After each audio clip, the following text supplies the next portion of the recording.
I think I kind of regret buying a brand new truck at this point because it doesn't really make me any happier. I thought it would, but we live, we learn, I guess. So now your happiness is outside of yourself. These is the traps that people fall into because that man's paying an arm and a leg for the whip. Do not buy a new car. Don't do it. It is a scam. For a lot of people, it is a scam. It's a scam on your future self. Guys, remember, a $800 car payment is not normal, guys, because a lot of people will sit here and look at you and be like, oh, you're crying in a Toyota Camry, but I'm crying in the Maybach. I don't give a damn, because when me and you is at the red light, you know what we both have to do? We have to stop. So just to show you guys, this client in particular bought a Nissan Altima, bought it right under $18,000, paying $670 a month, financing for 72 months at almost a 27%. No, this is unacceptable. Then at 2 o'clock, I go down to start my car so I can go to work, and the car didn't start again. If car buying was not an emotional decision, we would all be driving 2006 Toyota Corollas with a manual transmission and roll-up windows. We all have this in common. Sometimes you make a purchase and then you sit back and think, wow, I really hate this thing. Or you think, hold up, I'm tired of this thing I purchased because it feels like more weight to carry than anything else. Regret is real. And hopefully we start to think about how what we purchase can affect us in the long run. Let's get straight into it. I make well enough to afford my truck. I have a 2022 Ram Limited. This thing's fucking sweet, right? It's literally whatever, top of the line, whatever.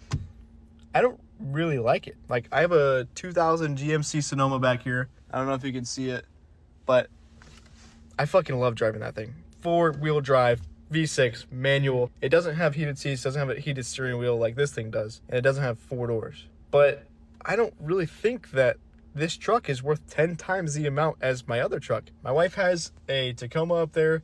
That thing's sweet, but I don't think that thing's worth 8 times the amount as my Sonoma. I think I kind of regret buying a brand new truck at this point because it doesn't really make me any happier.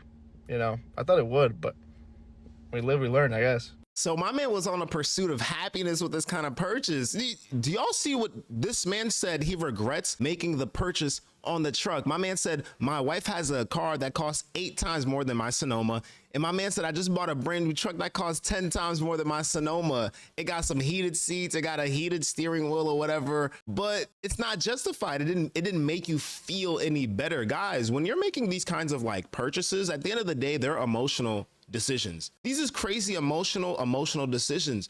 Whenever I used to work in sales, and whenever I would get sales training, no one ever told me to like provide value by solving people's problems with a particular product that I'm selling, whatever product it is. They always told me, make sure that the person feels good so that they can make the purchase. Sell feelings, sell things that's gonna make them feel good regarding whatever the product is, and then they go home with the product. And then you get people like this.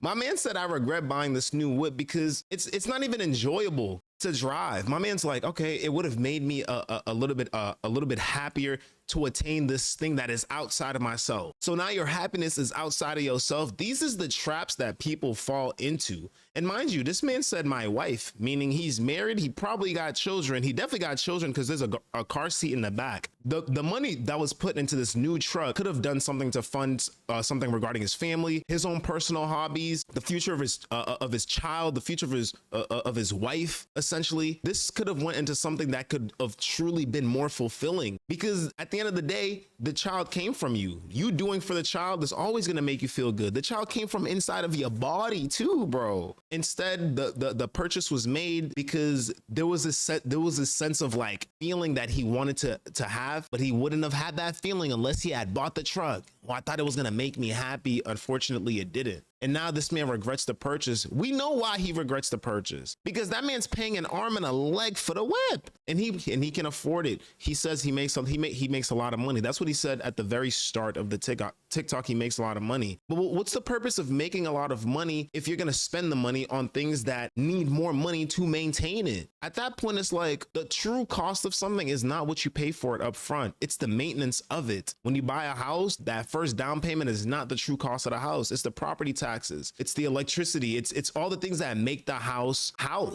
that make the house work. That's the true cost. The 60,000, 70,000, 80,000 you dropped on the truck is not the true cost. It's the gas, it's the monthly payments, it's the insurance, it's all these other moving parts that are critical to the vehicle maintaining itself, essentially. Absolutely ridiculous. But these are the feelings that we go through when we make decisions that are just not conducive to our best version. He simply just wants to feel good and feel happy. He's longing for something, but he hid that longing behind the purchase of a car that is causing more stress. Whether you make the money or not, it's clearly causing stress because you said you wanted to be happy. Unfortunately, going outside of yourself ain't the way to be happy, especially in this economy, in this climate. Absolutely ridiculous. Guys, do you regret anything? Whether it's a car, whether it's a home, whether it's moving across nation, is there something that you did, a purchase that you made, excursion that you had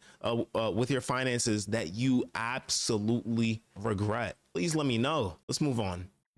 I just turned 30, and this is for all the young women in their 20s. Most important piece of advice I could ever give you: do not buy a new car. Don't do it. It is a scam. Don't even buy a new or used car. In fact, don't get a car that's over $25,000 unless you can pay for at least half of it out of pocket. I had a 2020 Subaru Forester Premium with about 80,000 miles on it. Unfortunately, it was totaled. I was paying a disgusting amount of money every month for that car.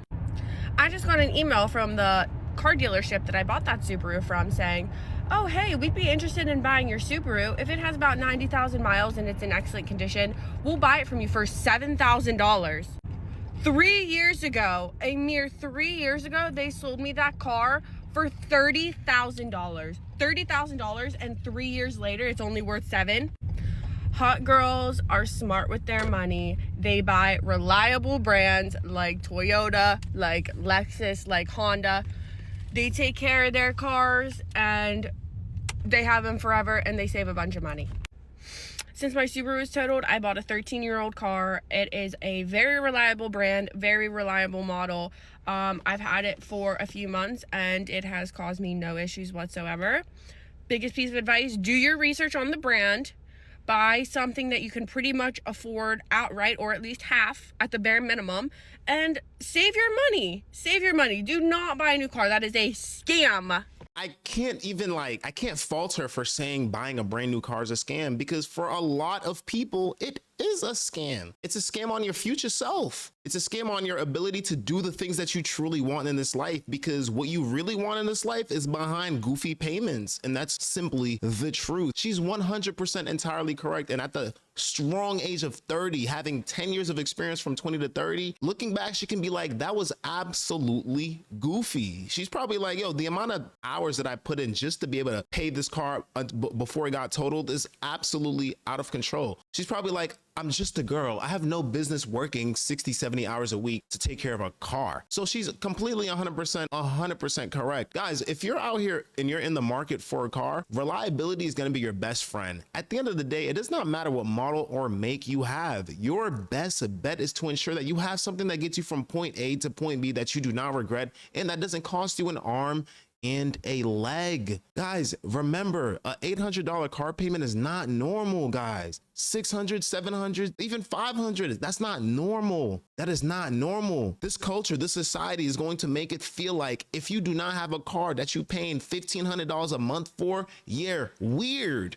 Respectfully, it's good to be weird. It's good to be peculiar. I'll give you guys a fact. In America, over 70% of people who live in America live paycheck to paycheck, whether they're making $60,000 a year, $40,000 a year, or $150,000 a year. The person that you go get checkups with, your doctor, is probably living paycheck to paycheck, but they're a doctor. They're average, because why? The average person who lives in America lives paycheck to paycheck. So yes, go be weird, because being weird will save you your money. It'll save you your peace of mind. It'll stop you from losing your wealth to a car, something that depreciates, and you'll be able to do the things that you want to do in this life and have a level of contentment, have a level of joy, and you're not going to age yourself out trying to hustle and bustle for a vehicle, guys. That stuff is not cool. Reliability. I have a 2021 Toyota Camry. I'm currently paying $250 a month for it. That's it. I think I'm good. If you're going to a dealership to go purchase a car, do everything over the phone and don't put no down payments on. If you're gonna finance it, try to find the best deal that you can and get that payment done. If you can somehow even afford to get a car that's reliable enough that you can just pay for outright cash, that's extremely affordable, go with that option. Go with that option. Because a lot of people will sit here and look at you and be like, oh, you're crying in a Toyota Camry, but I'm crying in the Maybach. I don't give a damn. Because when me and you is at the red light, you know what we both have to do? We have to stop. You're not better than the next man because your whip better.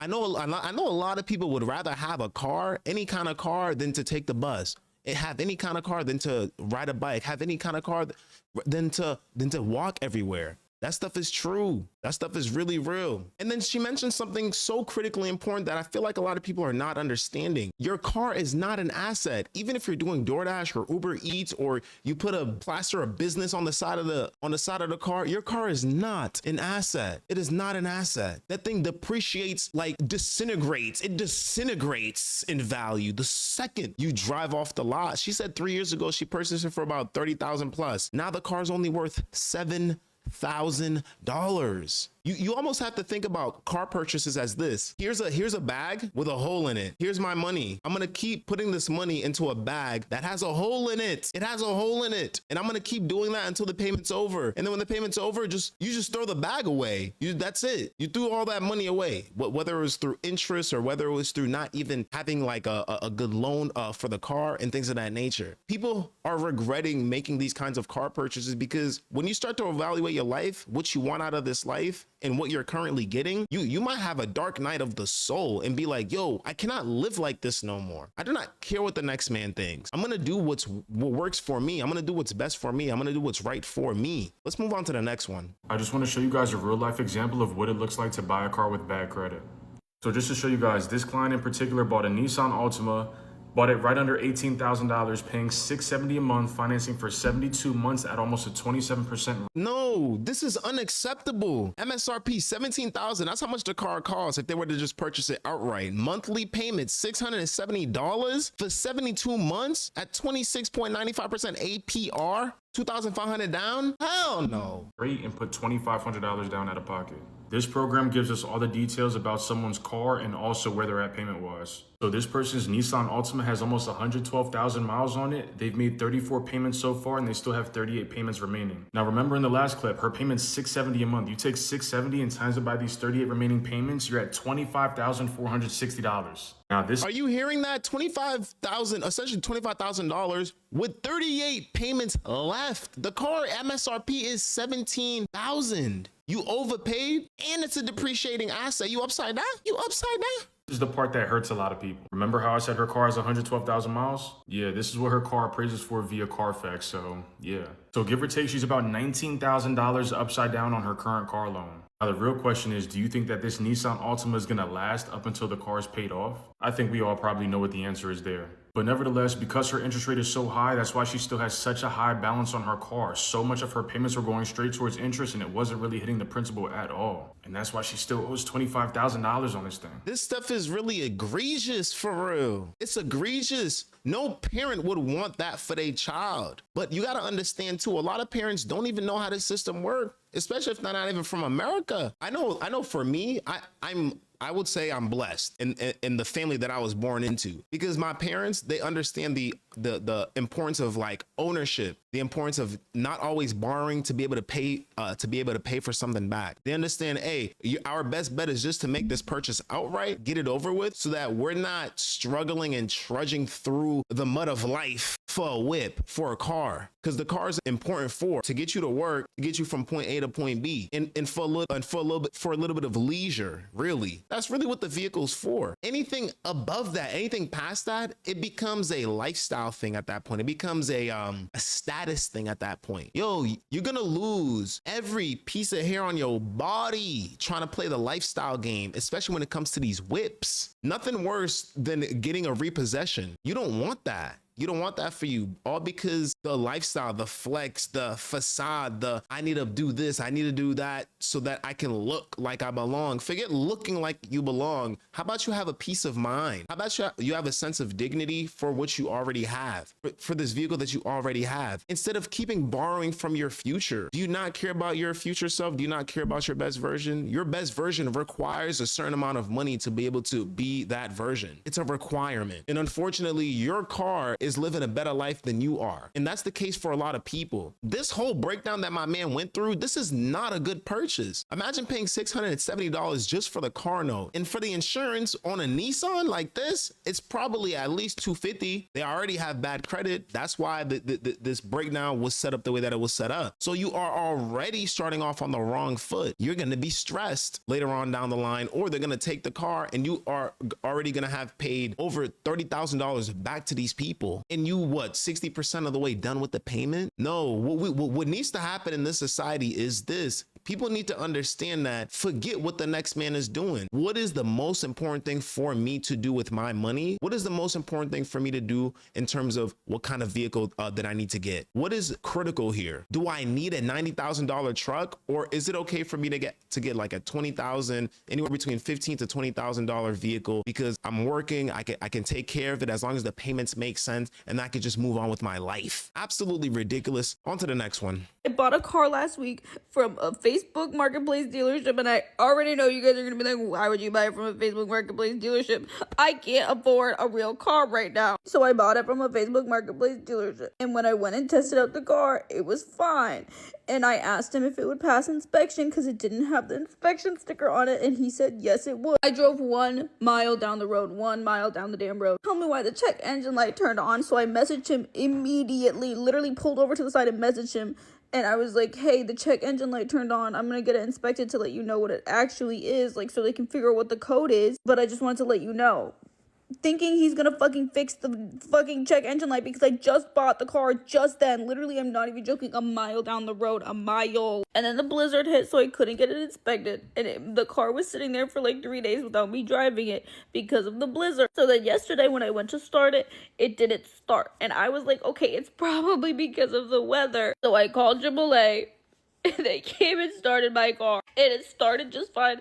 And I left it on for an hour. I drove a loop around the parking lot and then left it on for an hour and 40 minutes. I didn't have to work until 2:30, so I turned off the car and I came back in. After I turned off the car, I tried again to turn it on to make sure that it would actually turn on. And it turned on. Then at 2 o'clock, I go down to start my car so I could go to work. And the car didn't start again. So I messaged the stupid guy. First of all, I had to miss work. I messaged this stupid guy and I was like, hey, I think something might be wrong with the battery. Like, are you able to replace it? He basically tells me no, he's not gonna fucking replace it. He says, sorry, I don't do anything. That's like regular maintenance. I don't do that. This man told me it would pass inspection. And he told me that this car would run at everything. He didn't tell me there's a problem with the battery. So we go back and forth a little bit about this stupid fucking battery. He sends me a screenshot of He sends me a screenshot of ChatGPT saying, does wintertime affect batteries? I know it does. If I jumped my car this morning and left it on for an hour and a half, it should not turn off and not turn back on 4 hours later. That's not normal. I'm sorry. That's not normal. Anyways, basically he says he's not gonna fucking fix it. And then I mentioned the check engine light again because I'm like, okay, if he's not gonna fix this, I hope he's gonna fix the fucking check engine light. He tells me he only fixed engines and transmissions. That's it. And he says it's under the warranty, so I have to pay $150 for him to even look at it. What? I told you about this literally when it happened. When it happened, I took a picture of it and I told him about it. When I saw this check engine light, I should have turned the fuck around and gave him that damn car back and demanded my money back. And he keeps on saying, a used battery is only like $50. Just go get a used battery. It's only like $50. I don't have $50. I don't have it. Then I called AAA again to see if they could come back and start my car again. When I called, they told me I only have 2 free service things a year. Since when is this a thing, first of all? I would have to pay $150 for them to come back and start my stupid car. Nobody in my apartment complex has jumper cables. Nobody. Oh, now I have no car, no battery, no money, nothing. And I hate it so much. Dude, that was absolutely disastrous. Cars are so critically important, guys. I need y'all to understand that they are very important, but the reason why you have a car matters as well. Now, her particular situation is absolutely trash because she went and picked up a car from someone from Facebook Marketplace. I don't know, maybe you could find a good deal on Facebook Marketplace, but if it's being sold on there, there's got to be an issue with the whip. That's number one. Number two, they're not trying to deal with the burden of the car anymore. They want to relinquish all responsibility. They want to relinquish all of it. Now it's your problem to deal with. The car was already a headache for them. They are transferring headaches. You know how they talk about great wealth transfers? My man said, this is the massive headache transfer. This belongs to you. She already doesn't have money to be able to take care of anything. And she missed work on that day. And she's going back and forth with AAA, trying to see what's going on, going back and forth with the person who she had purchased the vehicle from anyway. And she's just being met with so much confusion and deception and just betrayal and a whole lot of money that needs to be given out to be able to take care of her particular problem. On the AAA side, the previous person regretted the car. They're like, this thing don't work no more. I'm over this. I got to get rid of this. Now it's her problem. That's absolutely sickening. Cars are important for what they're important for. Like we said, get from point A to point B, get yourself to work, enjoy yourself some leisure. But other than that, it really truly does not matter. It truly, really does not matter. Her situation is absolutely ridiculously tough. Guys, have you ever made a purchase as important as a vehicle through Facebook Marketplace? And if you have, what was your experience like? Please let me know. If car buying was not an emotional decision, we would all be driving 2006 Toyota Corollas with a manual transmission and roll-up windows. Because that is the only thing that makes sense whenever you approach it with pure logic. They're $6,000, they do what you need them to do. But that's not how humans operate, especially whenever we're spending thousands of dollars. We want nice things. We want our money to be worth it, and we are willing to pay for it. We feel like we need a sunroof. We feel like we need Apple CarPlay, Android Auto, lane keep assist, all of these features that come in modern vehicles, and we're willing to pay for these features, which is why we're not all driving 2006 manual transmission Corollas. Can you apply logic to a car deal to try to make it work for what you need? Absolutely, but a majority of the decision is made with emotion. I will never drive a red car because you feel like red is an ugly color. I'll never buy anything but a Honda because you feel like Honda is a reliable brand. Now, statistics, of course, will show that Honda is a little more reliable than everything else, but at the end of the day, every car is unique and they all might have something go wrong with them. Statistics do not apply to the individual. All I'm trying to say is get out of here with that I only buy a car using logic thing.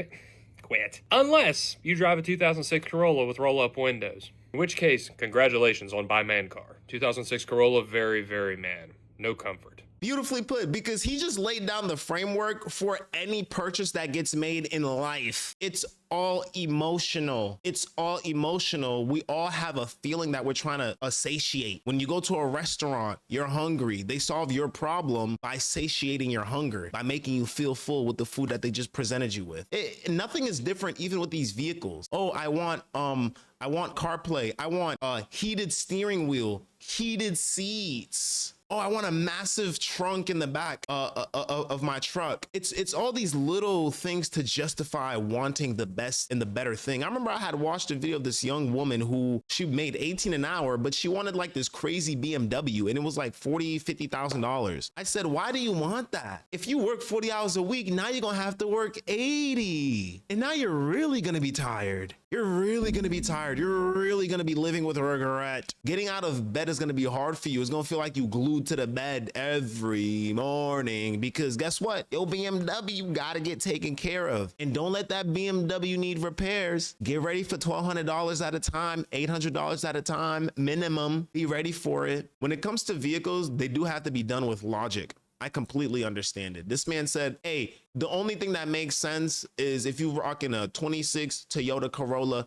manual transmission with the windows that you got to roll down manually. I respect it. I'm not even mad at it. Would you rather have your ideal car and be okay financially, or would you rather be great financially and have a little car? You know, it's decent, it's nice, and it gets you from point A to point B. Anyone out here who has an iota of understands that the second option is always going to be the most viable option out here, and that's 100% of the time. The reason why I'm so passionate about stuff like this is because I hate watching people suffer because they don't have any knowledge, wisdom, or understanding about certain things. Like I said, people have things that they want to do. They have goals and dreams that they're trying to express throughout this life, but it's behind car payments. Your effort was already expended out on these streets getting money to pay for the vehicle. So now you going home, you laying on your back, and you doing one of these. You going to sleep. You don't have any extra energy to go be your ideal version because this car has to get paid for. Absolutely absurd. Worst financial mistake I've ever made, I'll be honest with you guys, is this car that I'm currently driving. And it's not the car itself. Like, I literally love this car. I can't imagine myself driving anything else. It's the fact that I have car payments, which is so stupid. It literally makes me sick thinking about it. I wish we would have just waited like a year and maybe saved up like $20,000 in cash and bought a used car, because purchasing a brand new car was so dumb. Not only did it lose value like the second we drove it off the lot, but now we're paying interest payments on top of that. And this car is already 2 years old. Like, it was only brand new for like 5 minutes, so might as well have bought a used car. But at least I learned that lesson in my early 20s so that I never do that again in my life. Yeah, I'm very happy that she says she loves the car, but she hates making the payments. It's always the payments. Guys, it always comes down to the money. How much money is required for the maintenance of this thing? Stop thinking about it in the sense of money even nowadays. Depending on how you make money or what you do to be able to bring in revenue or income, how much effort am I willing to exert in order to maintain this? That's how you have to start thinking about this. You got to stop thinking about it as just the dollar sign alone. You have to think, hey, how much effort am I willing to exert in order to maintain this lifestyle, this material thing? How much? I know for me, the most effort I'm willing to exert to take care of my car is its monthly payment, $250, $260 a month. I'm content. I'm happy because I have other things that I want to do. I'm a part of different run clubs. I have my own hobbies that I love and that I enjoy. I have a wife that I love to spend time with. Imagine my car payment was triple that, quadruple that. My marriage would be at stake because I would not be home to nurture my marriage. I would not be available to nurture my marriage, bro. That stuff is very important. When we're making any kind of purchase, we have to understand what we're doing, and we don't want to do it out of emotion. We want to, yes, acknowledge the emotions, but try to be as realistic and as logical with it as possible. Every purchase that I go into, I look at it like this. How much effort am I willing to put up to maintain this thing? How much effort? Because I want to maintain my energy and put it towards things that are fruitful, that are good, that make sense. You feel me? Absolutely absurd. This stuff is very frustrating sometimes to kind of like just look through and to discuss, because I'm very passionate about people being their ideal versions and moving around in life a little bit lightweight, not too much baggage, not too much burden. And unfortunately, in the state of our economy, the state of our nation, everyone is walking around with burden on their neck, financial burden on their neck. If we had like special spiritual glasses of the burdens people carry and we could see it, bro, you'd see mountains of stuff on people's neck, and they're just walking around with it, holding their children, walking around with it, holding their wives' hands, walking around with it like it doesn't matter. Like it's not even that serious. No, this stuff is serious because we've made it the norm in America to say debt is good. Debt's not good. Debt is not good. Okay, I understand a house. I understand certain debt to a certain extent, but when you get to the point where things like you're making decisions outside of yourself to feel better about yourself, to feel happy, to signal status, to signal anything. You signaling to who? To a bunch of people. When they go to sleep at night, they're not even thinking about you. They not. Let's make better decisions. Let's focus on putting our energy, our time, our resources into things that matter, into the things that matter. Your husband, your wife, your children, your future, your hobbies, your ambitions, the things that you want to be proud of, the things that you want to build and create. But instead, you build in Capital One's business by dropping all your bread into their interest. I love you guys. I appreciate each and every one of you guys, for real. Y'all been tapping in with me, locking in on the videos. We're on a journey to figure out where the money's at, because there's a major issue here in America that needs to be addressed, because people are out here being passive aggressive, not because they're passive aggressive people, but because half of their brain is taken up by loan payments and interest and payments and payments and payments of things that they can't even afford. So now you addressing them, they lashing out at you. And it's like, no, I'm sorry that you got $88,000 worth of payments of stuff that you should not even have gone yourself into. I am not your problem. Respectfully, guys, the state of our nation is absolutely ridiculous. And these are people who regretted their car purchases. Right over here, I have a video of people who are paying absolutely ridiculous amounts for their vehicles every single month with astronomically long loan amounts. Absolutely ridiculous. That's it for me. I'm gonna catch y'all soon. Odens out.